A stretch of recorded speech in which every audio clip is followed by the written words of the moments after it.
today's our vlog is ito lang, masyal-masyal muna tayo sa Makati, Pasay kasi may pinag-drive ako doon. So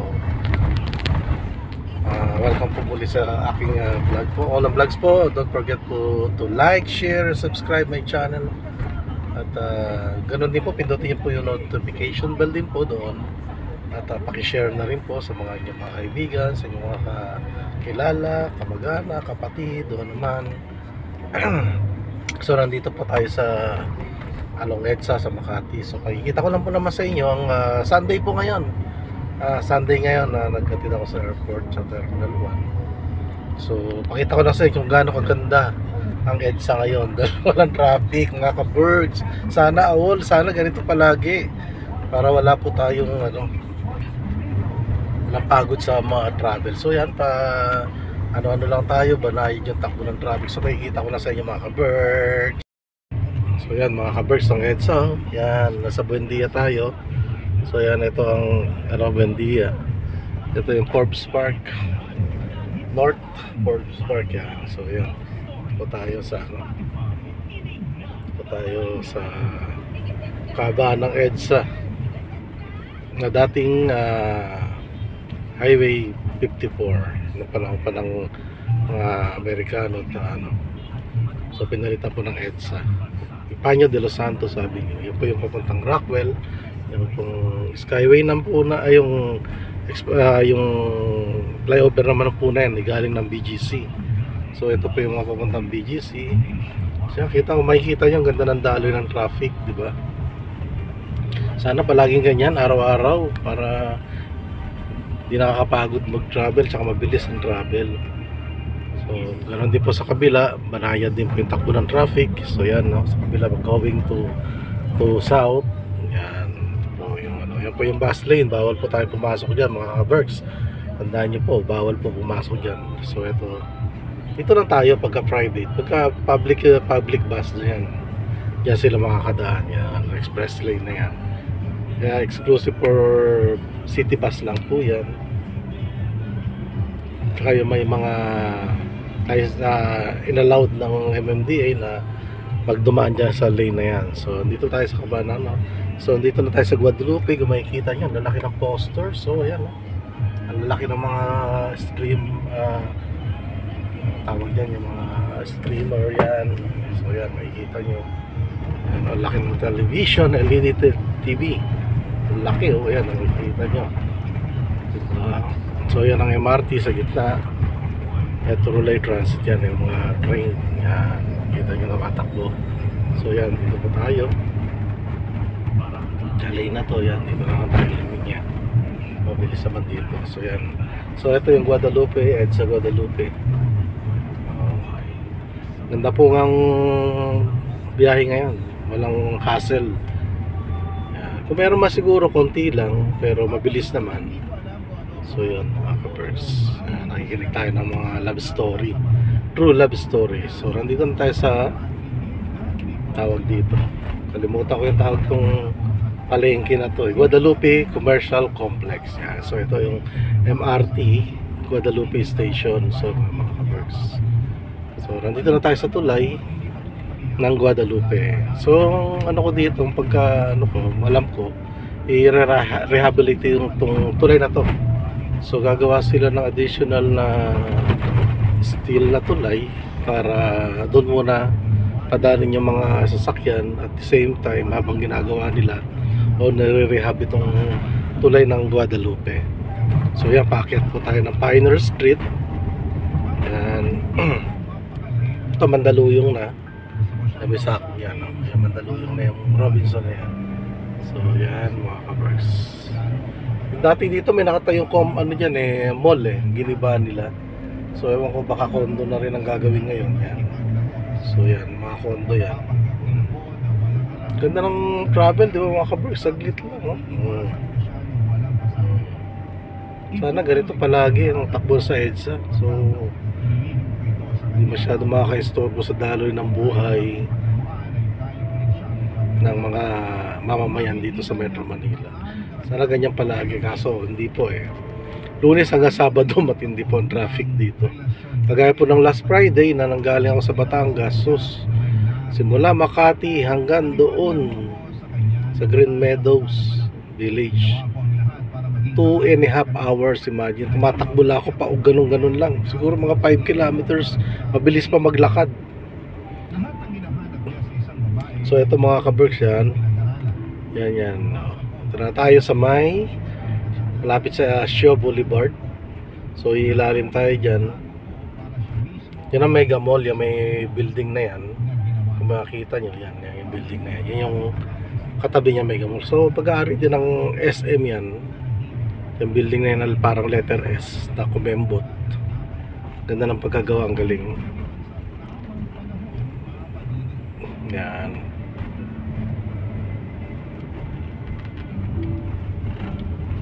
So pailalim na tayo dito sa Shaw Tunnel, Shaw Boulevard Tunnel. Yan. Ano pa tayo dyan sa tunnel. Yan. Yan. So yan mga ka-Berks.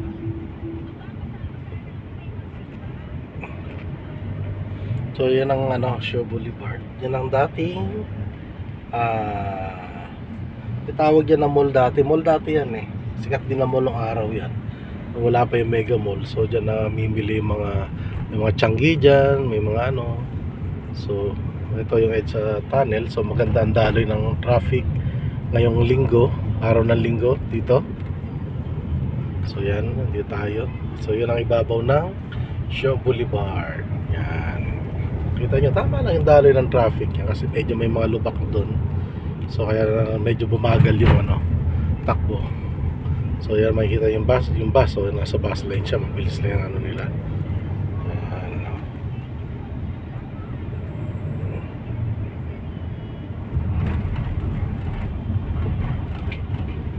So ito po yung Mega Mall, yan yung Shangri-La. Yan naman, Mega Tower pala ang tawag dyan. Mega Tower. So Christmas na po ngayon, September 22. Yan po, may mga decoration na po sa Mega Mall. Yan po yung building A, building B. Ito yung building A, ito yung building B. Yan. So yan ang Mega Mall. Yan po, ang kabahan ng So yan ang SM Mega Mall. So medyo may traffic din pala sa sa kabila. Pero yung mga papunta sa tunnel yan eh. Mabilis naman po yung daloy niya. Yan sa Mega Mall. Sa gabi, ang ganda siguro dyan. Pa ako nakadaan ng gabi ulit dito eh. So sigurado maganda yung yan. Maganda yung kanilang mga lightings. So yan, lalaki ng tsinelas mga ka-Berks, Kabayanas. So ito yung EDSA pa rin. So palapit na tayo sa Ortigas MRT Station. MRT Ortigas Station po. So ito naman po yung bus station ng Ortigas. Sa tapat siya ng Mega Mall, although malayo pa sa Ortigas. Maglalakad ka pa. Yan, akit ka dyan. Akit ka dyan sa tulay ng tulay ng MRT, paakyat. So pababa dito. Maglalakad ka pa papunta ron sa towards sa Robinson Galleria.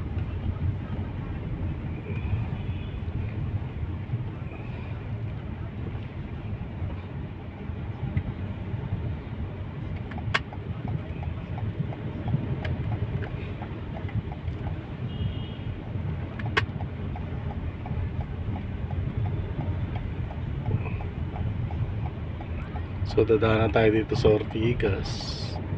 Ayan, nakakanan na tayo dito sa ilalim. So yan yung ibabaw ng papuntang yan, papuntang San Juan. Ito naman papuntang Ortigas mga ka-Berks. So yan. So pinasyal ko muna kayo ngayon sa habaan ng EDSA. Ayan mga ka-Berks. Ito yung St. Poveda College. Isang private school yan. St. Poveda ang pangalan. Yan, mga ka-Berks. Ito na po ang Galleria, Robinson's Galleria. So nandito po, makasaysayan po to din itong lugar na to. Yan ang Robinson's Galleria. Dahil dito po naganap ang People Power 1 and 2 noong araw po. Yan, ganito po yan ginanap. Yan. Ito po yung shrine. It's a shrine yan. Makikita nyo, may malaking santo dyan. The Virgin Mary. Yan, makikita nyo. Yan, yan ang santo ni Virgin Mary. Yan, makikita nyo po yan.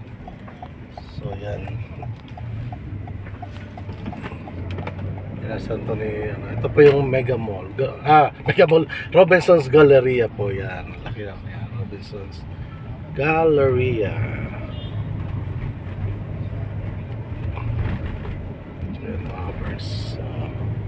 Sa kabila naman po yung Corinthian Garden yan.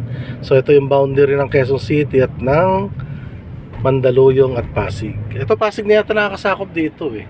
Kung di ako nagkakamali. Yan. Pasig na nagkaano yan. Kasakop dyan. So ito po yung Ortigas Center. Yan, Ortigas Center po yan. Kung pumasok ka sa loob yan. Yan, marami po mga business area po ito. Yan to po yung Corinthian Gardens. Yan yung Corinthian. Ito Meralco building na eh. Meralco po yan. Yan. Pagka ano po yan, maraming activities pag December. Ganda po ng mga lightings dyan, Christmas lights. May mga ano, pwede po kayong pumasyal dyan. Dahil ang ganda po ng mga Christmas lights nila dyan. Every year po yan pinaghahandaan nila mga kabers. Ito Meralco building na yan. So ito naman po yung papuntang Ortigas Center pa rin. At pagka gumanang ka doon, papunta naman pong Pasig. Meralco Avenue po yan. Doon po yung tumbok niya, yung may hinuhukay na ano ngayon, na subway. Yan po dadaan yung subway. Hindi ko lang po alam kung saan tatagos dito yun. Yung subway na yun. So yan.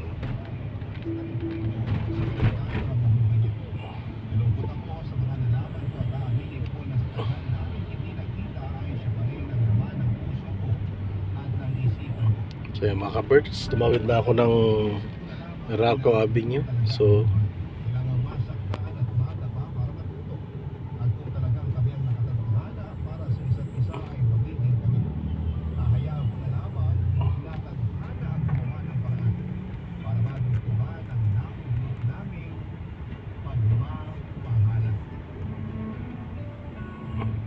yan mga ka-berks, yung dito sa parting kaliwa na to, yan yung Medical City Hospital. Hospital po na Medical City yan. Private hospital. Yan.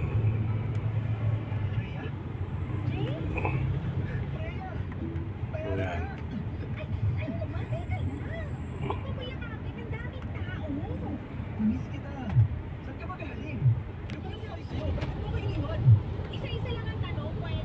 So yan mga ka-berks, so kung bibili po kayo ng GAC card dyan po. So ito Ortigas, along Ortigas Avenue to. Itong kahabaan na to. Yan po Medical City. Yung mga tindahan din po rito ng mga second hand cars. Kung gusto nyo po tumingin dyan, pwede po kayo pumunta dyan. So yan. Dito rin po yung Valle Verde subdivision to sa kanan. Yan, Valle Verde po yung mataas sa bakod na yan. Kahabaan po yan ng Valle Verde. 1 to 4, ganon. Yan po, ito yung Medical City Hospital. So yan mga ka-birds. So mamaya pagdating ng traffic light, kakaliwa na ako doon. At doon naman yung Valle Verde 6 sa unang kanto niya, magkabilaan din po yun. At susunod naman po yung Green Meadow Executive Village. So yun po, makikita niyo yung ano doon, yung CCF doon po banda. Yun doon, yung may building na mataas na yun. Kung makita niyo yung building na mataas na yan. Sa kabila, ano po na, part na po ng CCF yan. Yan. Diyan po nag-work.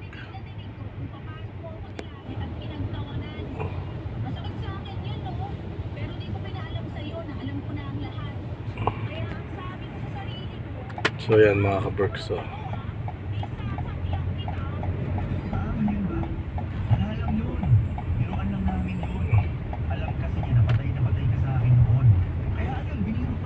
So ito naman papuntang Lanusa. Ito, Lanusa na to eh. Lanusa Avenue. Ito yung ano. Kaliwa na po tayo dyan mga ka-birds.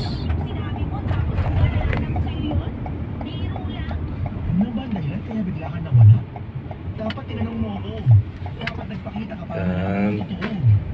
Ito yung Valle Verde 6. BB6. Kita nyo, BB6.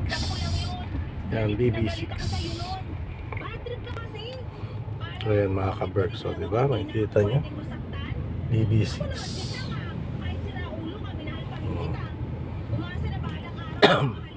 Valle Verde 6. Yan. So, nandito naman tayo sa Green Meadows Drive. Ito, Valle Verde rin to. Hindi ko lang kung 6 o 7. Yan. Yan. Sinabi lang sa akin ng amo ko na mahanapin kita. Dapat may trabaho na akong maayos. Para pag nagkita tayo, may maibibigay na ako magandang buhay sa'yo. Oo, wala pa akong sariling bahay. Bale, ito po yung gate 2 sa kabila ng gate 1. Sa kabila doon sa may C5.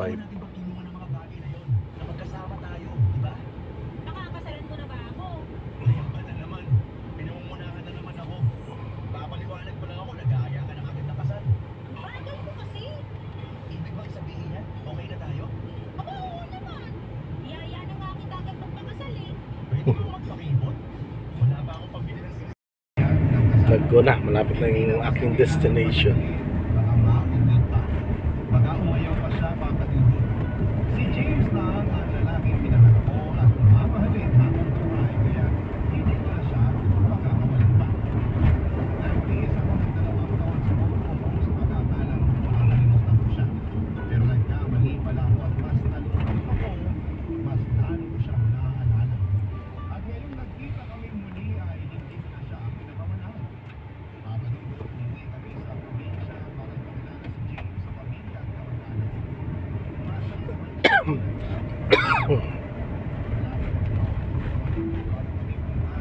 So ito yung kahabaan ng Green Meadows Avenue. So malapit na akong pumasok mga ka-birds. So hanggang dito na lang po.